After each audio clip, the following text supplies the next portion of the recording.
My name is Jessica Grant, and I've paid my family's bills in silence for nearly a decade. But the moment I saw my daughter Olivia being humiliated like a servant in my parents' home, while the same relatives I support laughed at her pain, I knew something irreversible had snapped inside me. And now, they're about to learn what happens when the quiet one stops paying and starts speaking. Before we dive in, tell me, where are you watching from today? Drop your city in the comments, because I want to know how far this story is reaching. And if you've ever had to protect your child from your own family, you might want to stay until the end. I drove the 2 hours from Cincinnati with a knot in my gut and a tray of store-bought cookies balanced on the passenger seat. It was supposed to be a casual Sunday drop-in at my parents' place in Lebanon, Ohio. Nothing dramatic. Just Olivia and me showing face, smiling, pretending like everything was fine. I should have trusted that feeling in my stomach. When I stepped through the front door, the house smelled of cinnamon and Lysol, the same faint scent it's had since childhood. For a second, it felt familiar, safe, until I heard my mother's voice slice through the hallway. If you had just washed the dishes like I asked, we wouldn't be having this conversation. Olivia's voice was a soft, frightened whisper. I did, but Grace and Lily used more plates. Then came the laughter, high-pitched and unmistakably cruel. Cinderella has chores again. That was Grace, my niece. 14, all eyeliner and superiority. Lily snorted. Maybe next time she can scrub the toilets. My entire body went cold. I turned the corner into the kitchen, and there she was, my daughter, 11 years old, shoulders hunched as my mother stood over her with a soapy dish in hand like a weapon. Grace and Lily lounged at the island, sipping Sprite from tall glasses like little queens, not a care in the world. Don't you ever speak to her like that again. I didn't even recognize my own voice, low, sharp, shaking with fury. Everyone froze. My mother, Helen, blinked at me like I'd slapped her. Jessica, what on earth? I marched straight to Olivia and pulled her gently but firmly to my side. Her hands were damp, trembling.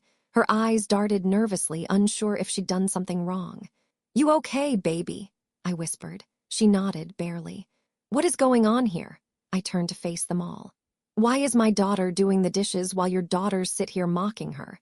They're just playing, my mom said quickly, waving her hand. You're overreacting. Playing, my voice cracked. You think calling her Cinderella while she cleans up after everyone is a game? Grace rolled her eyes. We didn't mean anything, it's just a joke. Lily smirked. She's so sensitive. I looked down at Olivia. Her face was still pale. Her arm tightened around mine. She wasn't just hurt. She was humiliated. My daughter, in the same house I'd grown up in. The house I still quietly paid the mortgage on each month without anyone asking me to. The house where she was now being treated like help while her cousins laughed. I turned to my mother. You stood here and let this happen. She needs to learn responsibility. She's 11, I snapped. And she's a guest, in a house I pay for. Silence. That was when the betrayal set in. It wasn't just about dirty dishes. It was about all the times they'd taken my help, my money, my silence, and used it as permission to mistreat the one person I love more than anything. Olivia clutched my arm tighter as I guided her out of the kitchen. We passed the hallway photos, birthday parties, summer trips, smiling faces. I stared at each one like it was a stranger's memory, not mine. In the quiet of the car, Olivia looked at me. Her voice was barely audible. Did I do something wrong? That question broke me. No, sweetheart, I whispered. You did everything right. But I was done doing everything for everyone else. That night, after Olivia had fallen asleep, curled up in her favorite fuzzy socks, her thumbs still rubbing the corner of her blanket like she used to when she was 3, I sat alone in the kitchen. Just me, a stack of bank statements, and a cup of chamomile tea that had long gone cold. The kitchen felt too clean, too quiet. Like the silence was waiting for me to make a decision I'd put off for far too long. Michael, my husband, came down the stairs in sweatpants and a faded Bengal's t-shirt, rubbing sleep from his eyes. You okay? I didn't look up. Do you know how long I've been paying their mortgage? He paused. 8 years. I turned toward him, my eyes burning. 8 years, Mike, without missing a single month. And today, Olivia was scrubbing their dishes like a maid while Grace and Lily mocked her. My mom stood there and said they were just playing. Michael pulled out the chair beside me and sat. He didn't argue. He never did when I got like this, quiet but boiling. I just wanted them to love her, I whispered. The way they always claimed they loved me. You've given them everything, Jess. That's the problem. I stared at the numbers. The mortgage servicer's logo in the top corner. My automatic payments. The neat digital receipts that made it look like I was just another contributor to the household, when in reality, I was the lifeline. The down payment years ago had come from my bonus at work. The taxes were bundled into my monthly payment. When the roof leaked, I paid the contractor directly so my parents wouldn't stress. I'd told myself I was just helping until they got back on their feet, but their feet had never moved, and mine had bled from carrying them this long. I'm done, I said, louder now. They'll feel what it's like when I stop carrying them. Michael didn't try to change my mind. He just reached for my hand. I opened my laptop and logged into the mortgage portal. My fingers hovered over the auto-pay settings tab like they were waiting for a sign. Maybe from my mother's voice, rationalizing, or from my father asking in his usual gruff way, "You all right, kid?" But there was nothing, just the digital hum of decision. I clicked. Disabled auto-pay. The confirmation window popped up with sterile cheeriness. Your next payment will not be processed. Please ensure alternative arrangements are made. I stared at that sentence like it was poetry. For the first time in years, I felt still. Not vindictive. Not even angry anymore, just done. I wonder how long it'll take them to notice, I murmured. Michael shrugged. Your dad probably won't until the bank calls. Your mom, she'll spin it into a crisis of loyalty. I snorted. As if loyalty only goes one way. We sat there in silence, the soft hum of the refrigerator filling the space between us. You're not just pulling money, he said quietly. You're pulling the plug on the lie. I looked at him. What lie? That family means you owe them your peace. That was it, right there. They had raised me to believe that love was measured in sacrifice. That being the oldest daughter meant being the fixer, the helper, the dependable one. And if I ever spoke up or stopped giving, it meant I was selfish. But tonight I had canceled more than a payment. I had canceled the story they wrote about me. Outside, the October wind picked up, rustling the leaves against our windows. Upstairs, Olivia shifted in her sleep. And in the glow of the screen, I started writing a new story. One where my daughter never had to earn her worth. One where love didn't come with a price tag. One where silence no longer kept the peace, because peace didn't live in silence. It lived in truth. 2 days later, I was halfway through drafting a quarterly report at work when my phone rang. I didn't recognize the number, but I knew the area code. I stared at it for a second. Lebanon. My thumb hovered over the screen. I didn't want to talk to them. I wanted to finish my work, pick up Olivia from school, and maybe treat her to the caramel apple slices she liked from the cafe down the street. But something told me this wasn't going away. Not yet, I answered. Hello, Jess. My father's voice, low and weathered, but not the usual tone. No hey, sweetheart.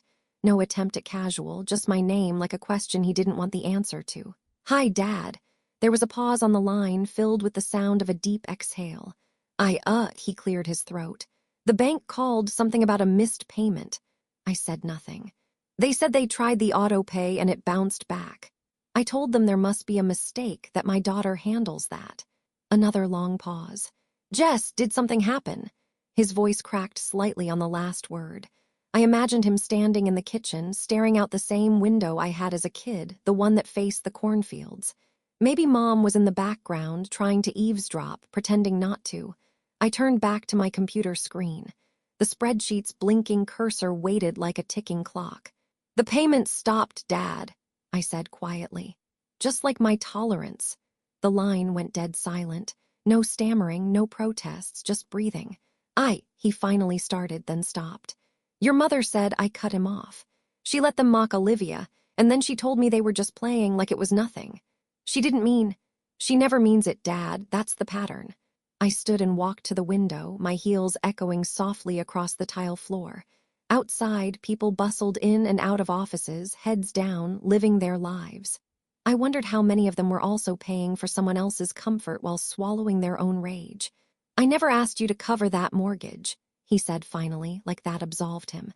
No, you just accepted it every month without a word, like you deserved it. Jessica, You know what I remember most from childhood, I said, cutting through whatever guilt-ridden excuse was coming next. The way Mom used to tell me to be quiet when I spoke up. Don't start something, she'd say. Keep the peace. More silence. Well, I continued, voice steady now, this is what peace looks like when it's no longer funded. I didn't wait for a response. Didn't let the silence stretch into another plea or rationalization. I hung up. And this time I didn't cry. I walked back to my desk, opened the report, and picked up where I left off, because my peace now lived in the boundaries I drew, not the ones I erased to make everyone else comfortable. Later that evening, Olivia was quietly sketching in the living room, a small girl in crayon standing in front of a house with no doors. She held it up to show me. Why no doors, baby? I asked gently. She shrugged. So they can't lock me out. I crouched beside her and looked into her eyes. You'll never be locked out, not while I'm here. She nodded, but I knew the scar had started forming. The difference now was I wouldn't let it fester. I'd stopped the payment. Now it was time to start the healing. It was a Wednesday afternoon when I got the call from the school. Ms. Radley's voice was calm, measured, but her choice of words made my stomach twist. I'd like to meet with you today if possible, she said. It's not an emergency, but it's sensitive. Sensitive. That word in the hands of a school counselor usually means one thing. Your child is hurting and they don't know how to say it out loud. I left work early, heart pounding the whole drive. Olivia had seemed quieter than usual lately, but I told myself she was just tired. School was picking up and the seasons were shifting. Nothing unusual. But that knot in my stomach had been growing since we left my parents' house. Now it felt like it might choke me. The front office smelled like pencil shavings and hand sanitizer. Ms. Radley met me with a small, tired smile and ushered me into her office. Jessica, thank you for coming. I nodded and sat in the chair across from her desk. My hands were clammy. I tucked them under my thighs. Is Olivia okay? She's physically fine, Ms. Radley said carefully. But she handed in this drawing during art class yesterday. The teacher brought it to me. She reached into a folder and pulled out a single sheet of white paper. It looked like any other crayon drawing at first, bright colors, stick figures, a little house in the corner. But then I saw it. In the center was a girl with brown pigtails, standing with her hands at her sides. She was surrounded by stick figures with wide, smiling mouths, all pointing at her. And on her chest, in block letters scribbled with a black crayon, trash, my breath caught in my throat, I swallowed hard. She drew this, Ms. Radley nodded. Did she say anything about it? She said it was a true story. That's all. When I asked who the people were, she clammed up. But she wanted me to give it to you. She passed me the paper. My hands trembled as I took it. I didn't know, I whispered. She never told me she felt like. You'd be surprised how often kids hide it, Ms. Radley said gently. Especially the ones who want to protect their parents from stress. They internalize everything. I stared at the little crayon girl. She looked so alone, like my daughter had turned her silence into art. We see signs of emotional stress sometimes in kids who are caught between adult conflicts, Ms. Radley continued delicately. Even when the child isn't the direct target, they absorb more than we think. I pulled her out of a toxic environment, I said quickly. I thought that would be enough. It's a huge step, she said. But healing doesn't start just because the pain stops. Sometimes we need to give them new tools. I looked up, blinking fast. What kind of tools? Would you be open to art therapy? She asked. We offer it here on Wednesdays. It's quiet, private. No diagnosis, no labels, just expression. She's already using art to speak. Let's help her strengthen that voice. Something cracked inside me. A part of me that had believed I could fix everything with love and protection. But maybe what Olivia needed now wasn't just protection. Maybe she needed a place where her feelings were allowed to exist freely, without being brushed off, without being minimized. I nodded, trying to keep my voice steady. Yes, please, sign her up. We sat in silence for a moment. She's a smart, sensitive girl, Ms. Radley said softly. She just needs to know someone sees her. I looked down at the drawing again, that heavy word on her chest. Trash. That was what they'd made her feel like, my family, my own mother, my nieces, all while I was focused on being the provider, the fixer, the daughter who kept the family afloat. They hadn't just insulted her, they had erased her, and I hadn't seen it clearly until now. She's not trash, I murmured, gripping the paper. She's a masterpiece. The message came late at night, long after I'd settled Olivia into bed and finally collapsed on the couch with a reheated bowl of soup.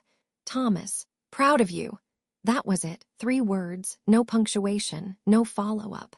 I stared at the screen, unsure if I should even believe it was real. Thomas wasn't one for reaching out, especially not to me. He'd always played the neutral middle sibling, the one who stayed quiet while I spoke up and got labeled the difficult one. Growing up, he'd nod and blend into the background while I fought battles I didn't realize were being lost on both our behalfs. I didn't even know he'd heard about the mortgage, or what happened with Olivia. But apparently he had. After staring at the message for a full minute, I typed back me. "Thanks, that means more than you know." He responded almost instantly. "Thomas, can I take you out for coffee tomorrow?" We met at an old diner just off the interstate, halfway between Cincinnati and his place in Columbus. Neutral ground. Linoleum floors, chipped mugs, the scent of burnt toast, and overworked coffee machines. He was already there when I walked in, sitting at a corner booth, stirring his coffee like it held secrets. "Jess," he said when he saw me, standing to give me a quick, awkward hug. I slid into the booth, unsure how to start. "I wasn't sure if you meant it," I admitted. He gave a crooked smile. "You sound like me when I got your wedding invite." I laughed just a little. It felt strange, almost wrong, to laugh in the middle of this mess. He stirred his coffee again, then finally looked up. "I saw Olivia's drawing," he said, my breath caught. "What?" "Mom showed it to everyone at Sunday dinner, said you were turning her against the family." "Of course she did." "She passed it around like proof that you're unstable or something," Thomas added, his jaw tightening. "But I didn't see it that way." I blinked. "How did you see it?" He shrugged. "Like a little girl who doesn't feel safe around the people she's supposed to trust." The silence between us filled with everything we'd never said growing up. "You saw it too," I whispered. "Didn't you?" Thomas exhaled and leaned back. "I was always told to be grateful," he said slowly. "And you were always told to be quiet, but yeah, I saw it, all of it." He stared down at his coffee like he was afraid of what saying it out loud would unlock. "The way Mom made you the scapegoat any time there was tension, the way Dad ignored it, how they guilted you into paying for things because you were doing well.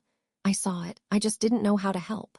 I blinked back sudden tears. I hadn't expected this, not from Thomas. "I thought I was imagining it," I said. "For years, they made me feel like I was overreacting." "You weren't." His voice was firm. I looked at him. "Why now?" He let out a slow breath. "Because Olivia didn't imagine it either." Those words cracked something open in me. A soft kind of validation, the kind that had never come from the people who should have offered it first. "I always assumed you agreed with them," I admitted. "I didn't agree," he said. "I just didn't resist. There's a difference." "Not one that helped me much," I said, and immediately felt guilty. But he nodded. "You're right, and I'm sorry." It was quiet after that. The kind of quiet that lets truth settle between two people like dust after a storm. He reached into his coat and pulled out a small envelope. "I figured you'd need help once you stopped the payments. This is for Olivia, art classes, or a therapist, or whatever she needs." I stared at it. "Thomas, no strings. I just want to be the kind of uncle she remembers for the right reasons." It wasn't about the money. It was the first time in my life that someone from my family had offered to carry something with me instead of watching me do it alone. "I don't know what to say," I whispered. He gave a small smile. "Say you'll keep going, you're doing the right thing." I nodded, holding the envelope tight. For the first time in weeks, I didn't feel quite so alone. It was my mother's voice that convinced me to go, soft, hesitant, practiced. "I think it's time we talked face to face, just us. Maybe we could meet at church. You used to love sitting by the stained glass windows." I should have known. I should have known the peace offering was just another performance. But after the week I'd had, Olivia's drawing, the weight of the silence, I guess part of me wanted to believe she still had some trace of the mother I remembered from childhood. The one who used to braid my hair for Sunday school and sing along softly to the hymns. So I said yes. I dressed Olivia in her favorite pale blue sweater, brushed her hair until it framed her cheeks just right, and slipped into a black turtleneck that made me feel invisible and armored at once. We pulled into the church parking lot just before noon. The white steeple stretched toward the October sky, deceptively peaceful against the clouds. I carried a quiet, hollow hope in my chest. That didn't last. The moment we stepped inside, I saw them. Aunts, uncles, cousins, neighbors.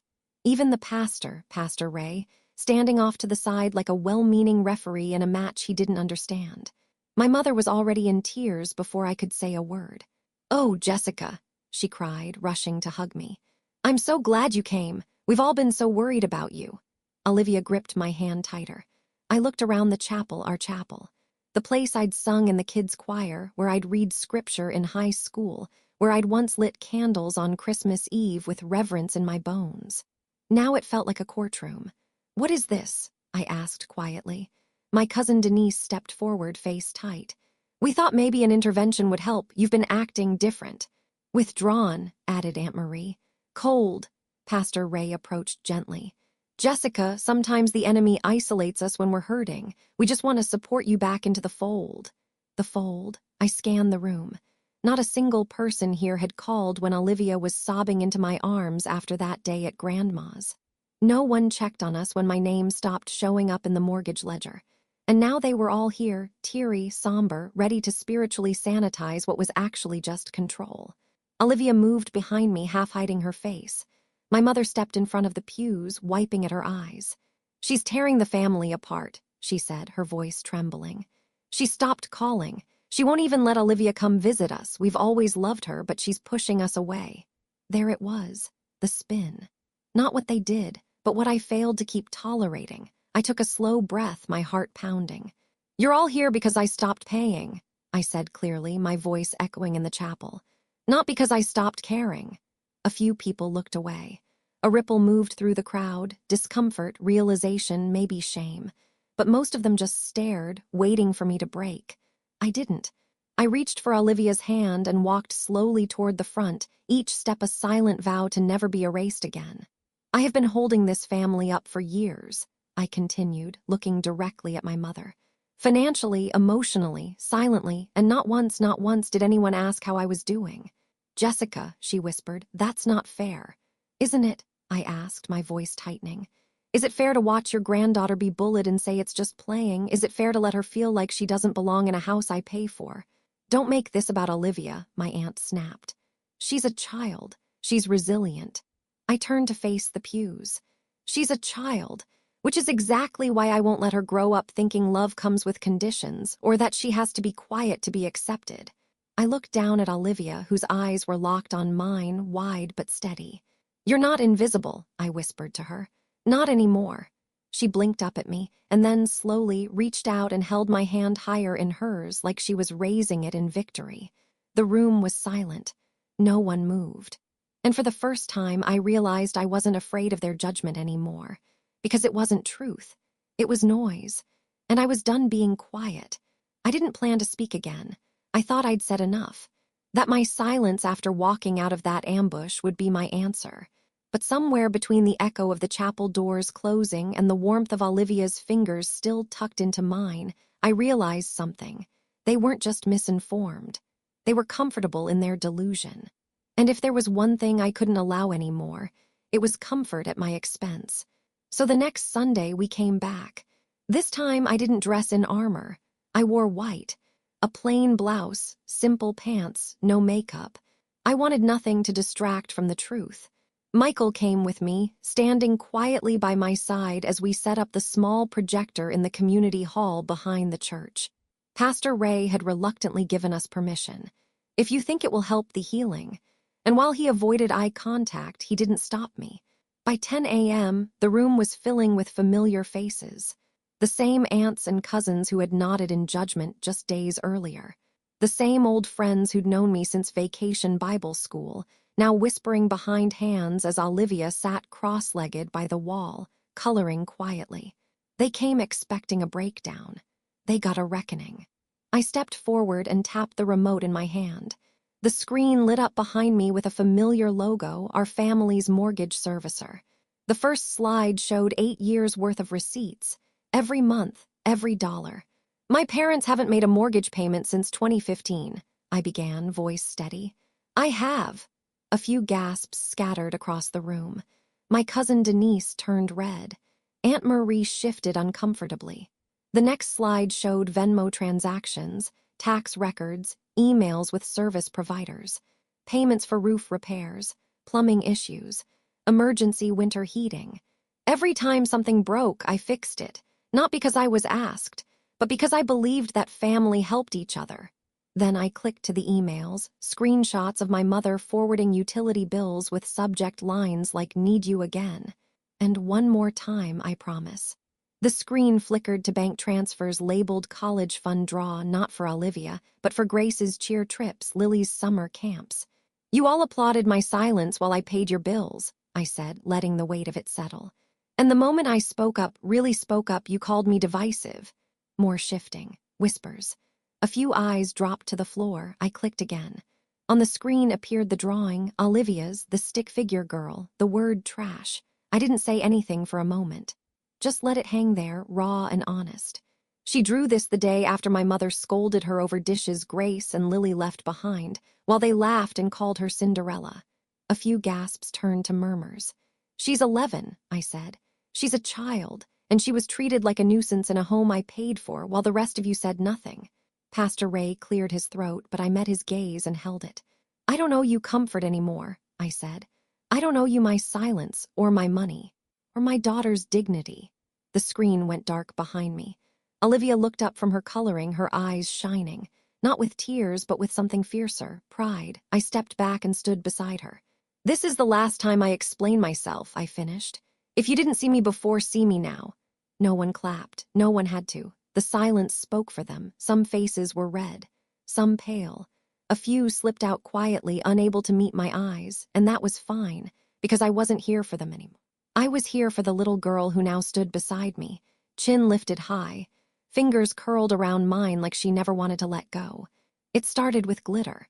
Gold flecks, barely clinging to the paper, scattered like tiny stars around the words. "My mom, who sees me." That was Olivia's caption. I found it taped above her bed a week before the spring showcase at school.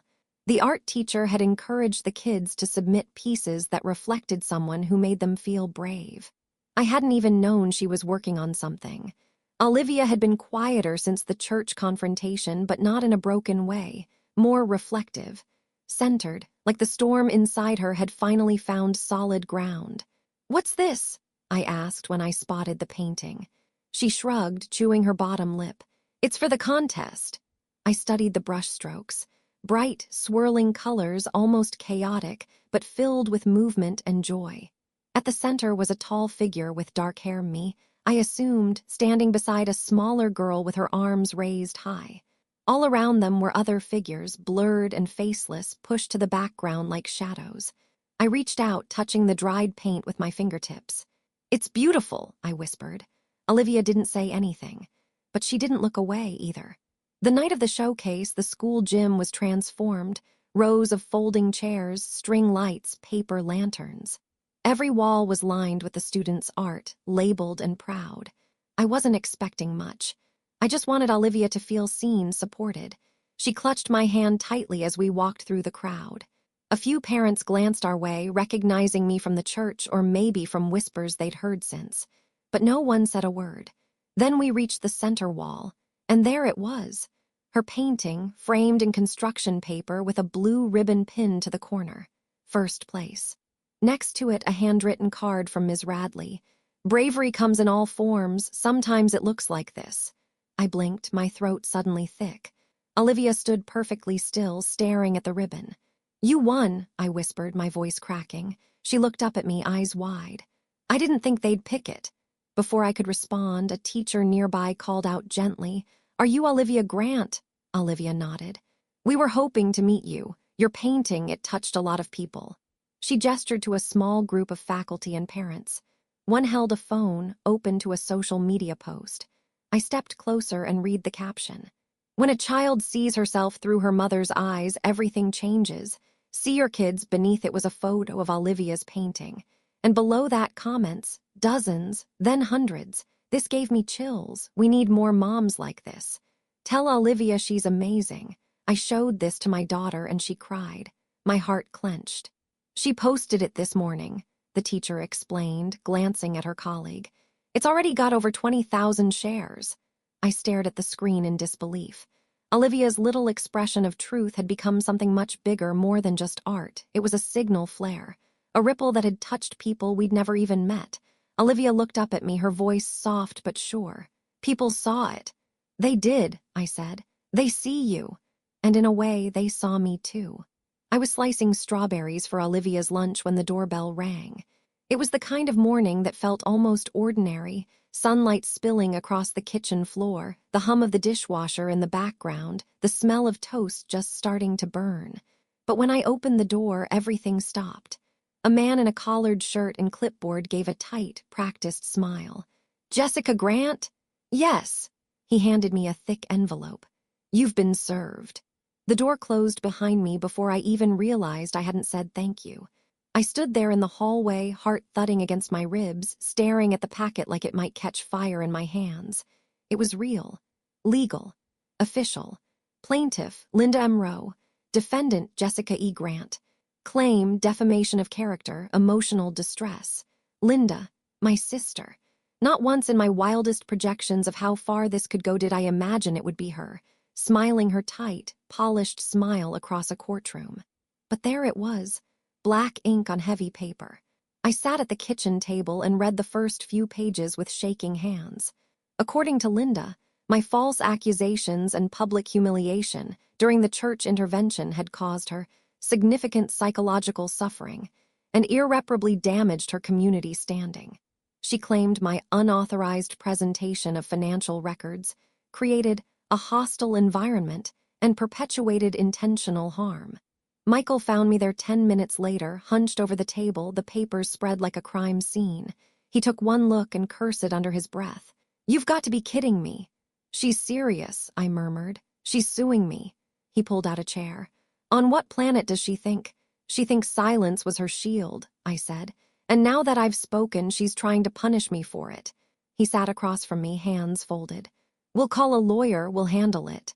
But it wasn't just the lawsuit that gutted me. It was what it meant, that this wasn't just a family rift. It was war. Linda had always been the golden one, the polite one, the one who never raised her voice but raised her eyebrow just high enough to make you feel small. She was the one our mother always defended, even when she was wrong. And now she wanted to drag me through the courts for telling the truth. The same truth she had quietly benefited from. I picked up one of the pages and read her exact words. "I have endured significant emotional trauma due to my sister's deliberate character assassination and manipulation of facts in a sacred setting." A sacred setting. The church, where she stood and watched me be cornered, where she said nothing while others nodded in judgment, where she let Olivia feel like an outsider in her own bloodline. My hands clenched. Olivia came into the kitchen, her sketchbook in hand. "What's wrong?" I folded the papers quickly and forced a smile. "Just grown-up stuff." She eyed me, then climbed onto the stool beside me. "You look mad." "I'm not mad," I said softly. "I'm disappointed." "In who?" I paused. "Someone who should have loved me better." She didn't ask more. She just opened her sketchbook and started drawing a tall figure standing in front of a wall, shielding a smaller one behind her. No words, no title. But I knew what it meant. The days that followed blurred into stress calls, legal consultations, emails with words like motion to dismiss and intent to harm. Thomas called and said, "You're kidding me, right?" I wasn't. "She's really doing this." "She is," he exhaled. "She's afraid you cracked the illusion wide open." "Yeah," I said, "and now she wants to superglue it shut with court documents." "You're not alone in this." I wanted to believe him. But the truth was, the lawsuit had turned even more people against me. Neighbors who used to wave now looked away. Family friends who had liked Olivia's post suddenly unfollowed. At church, no one sat beside us. Linda didn't just file a claim. She split the ground we stood on. But she didn't realize something. You can't shame a woman who's already lost everything polite society told her to protect. Not when that woman has decided that protecting her daughter comes first. Always. The notice came by email first. "Final foreclosure auction results, 1126 Willowbrook Lane." I didn't click it right away. The address glared back from the subject line like it still had something to say. I didn't need to read the details to know what had happened. My parents' house, the same one I paid for, protected, resented, was officially gone. Gone to the bank, gone to the highest bidder, gone from the story, or so I thought, until the phone rang. Blocked number. I hesitated, thumb hovering. Lately, blocked meant bad news. Another cousin threatening to take sides. Another neighbor just checking in with barely hidden judgment. But something told me to answer. Hello! A pause. Then a warm, gravelly voice, older, familiar. Jessica, it's Dr. McKinley. My breath caught. Dr. Eliza McKinley, my undergrad advisor. The woman who once told me I could write circles around most of the department if I ever stopped editing myself to sound polite. I hadn't heard her voice in nearly 15 years. I hope I'm not intruding, she said, but I came across a property listing recently, thought the address looked familiar. I sank into a chair. You bought the house. There was a small chuckle. I did, sentimental reasons, my sister lives nearby, I'd driven past it a few times. When I saw the auction notice, I made an offer. I rubbed my forehead, suddenly lightheaded. I didn't even know you still remembered me. Jessica, she said gently. You were one of the brightest students I ever had. I remember all my bright ones. There was a pause. And I followed your story, Olivia's drawing, the church, the lawsuit. Some of it made local headlines. Of course it did. I swallowed hard, unsure what to say. I'm calling because I'd like to offer you the house back, she continued. I blinked. You'd what? For $1, she said, on one condition. I sat up straight. I'd like you to turn it into something bigger than pain. A shelter. A program. A center for kids who feel like Olivia did. I couldn't speak. I remember the way you fought for meaning back then, she said. You turned essays into armor. Now I see you're doing it again with your life. And I think that house has stories to hold that don't have to end in resentment.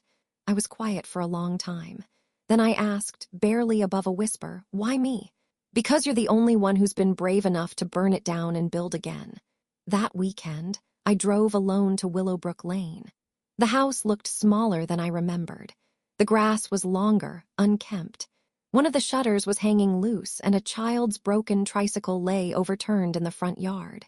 But the porch was exactly the same. The creak of the third step. The way the wood sighed beneath your feet. The same wind chimes my mother had hung after Christmas in 2009 still clinked with the breeze. I walked slowly to the door. It wasn't locked. Inside, the air smelled of must and old stories. Boxes still lined the hallway. My mother hadn't come back for them. The kitchen tiles I'd once helped install were cracked now, the wallpaper curling at the corners. In the living room, a faint outline on the wall where the cross used to hang. I stood there a while, wondering if ghosts were real, not the kind that moan, but the kind that sit quietly in corners, waiting for closure. I walked the hallway to the back bedroom, my old room. The pale lavender paint still peeked through beneath new layers. The closet still had a small sticker that said, "Do not disturb." From the summer I was 12 and wanted privacy no one ever gave me. I stood there and let the memories come. The nights I cried after being blamed for fights I didn't start. The mornings I packed Olivia's bag in silence before visiting, knowing she'd be talked over and not talked to. And the day I finally walked out, carrying nothing but my daughter's hand and my own decision. Now here I was again. But this time the silence didn't press in. It opened. I walked back outside, stood at the edge of the driveway, and looked out across the empty street. Could I do it? Could I take this broken place and turn it into a sanctuary? Did I even want to? And somewhere deep inside, I realized maybe I didn't need to move back in. Maybe I needed to move forward with intention. Snow had started falling by mid-afternoon. Fat, lazy flakes drifting like feathers outside Olivia's window as she carefully placed battery-powered candles on the sill. One by one, she lit them, their soft glow catching in the reflection of her eyes. "Do you think they'll see them?" she asked, not turning from the glass. "They're not for them," I said gently. "They're for us." She nodded like she understood something unspoken. Michael was stringing lights across the banister, humming low to himself. The scent of cinnamon and vanilla drifted from the kitchen, where hot cider waited on the stove. And on the coffee table sat a thin folder, one that no longer held a deed. I had declined the offer. $1 would have bought back the house, but it wouldn't have bought back peace. Instead, I did something different. I'd taken the small inheritance left to me by my grandmother, the only person in our family who had ever truly seen me, and combined it with the estimated value of the house. Not to renovate a past, but to fund a future. Project Visible. That was the name on the nonprofit paperwork now filed with the state. A center for kids like Olivia. Kids whose hurt hadn't been loud enough to trigger alarms, but deep enough to silence their joy. A place for girls told to be grateful, for boys told not to cry, for anyone who had ever been treated like a footnote in their own story. It didn't need to be built on the ashes of the old house. It deserved clean ground. That night, we invited a few neighbors, new friends, over for cider and cookies.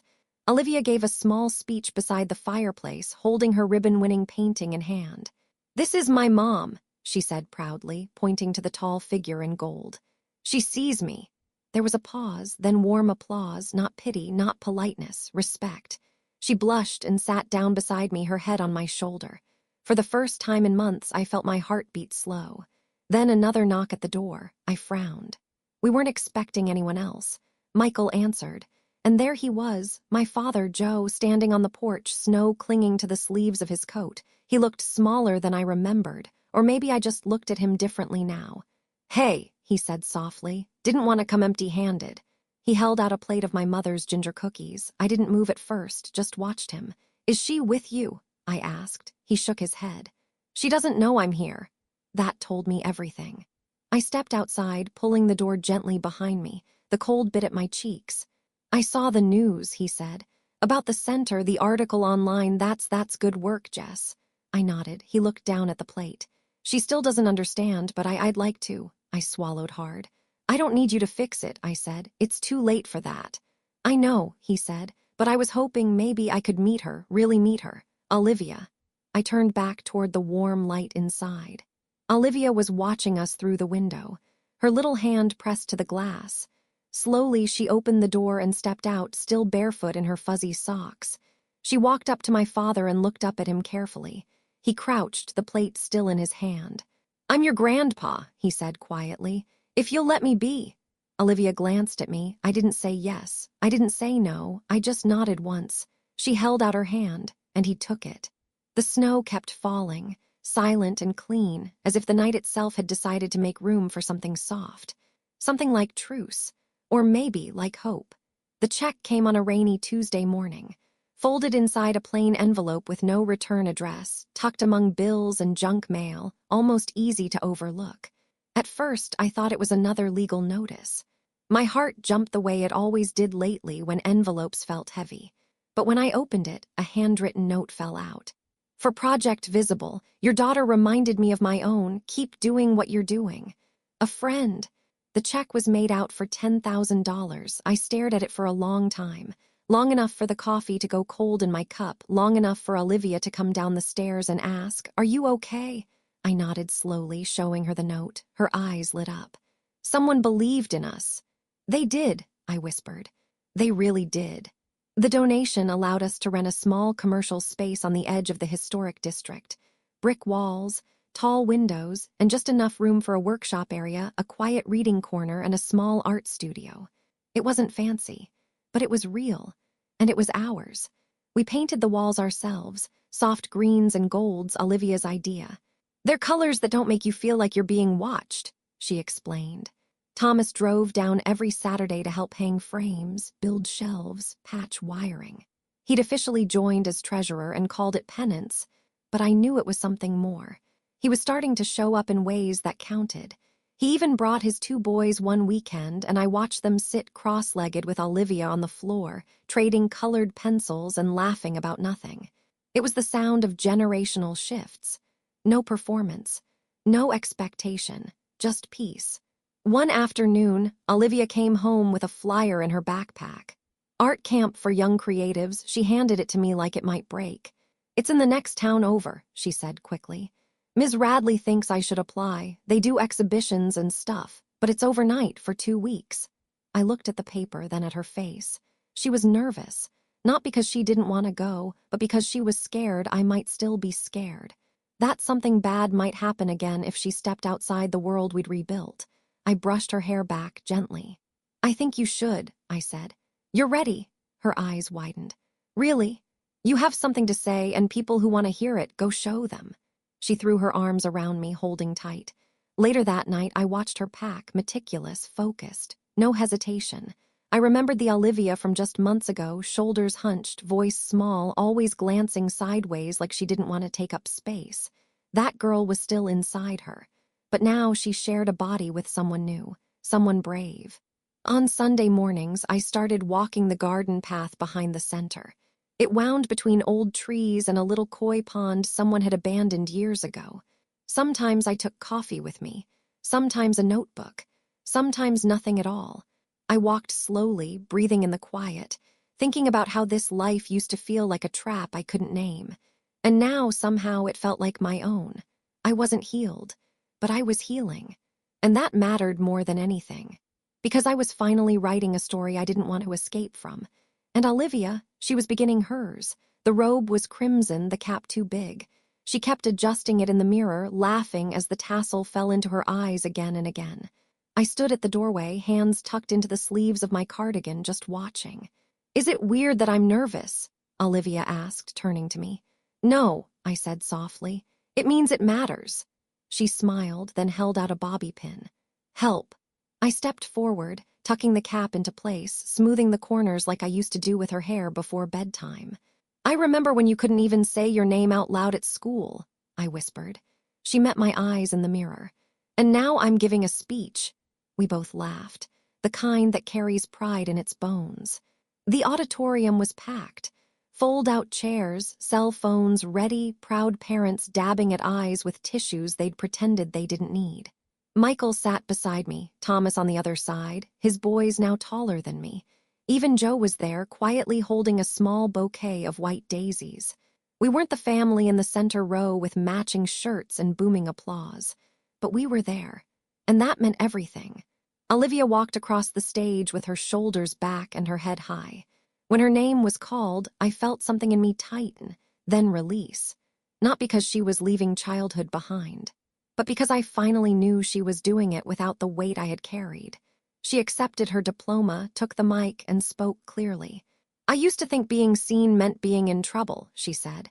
"But then my mom showed me that being seen could also mean being safe, being loved, being known." There was a pause, then applause.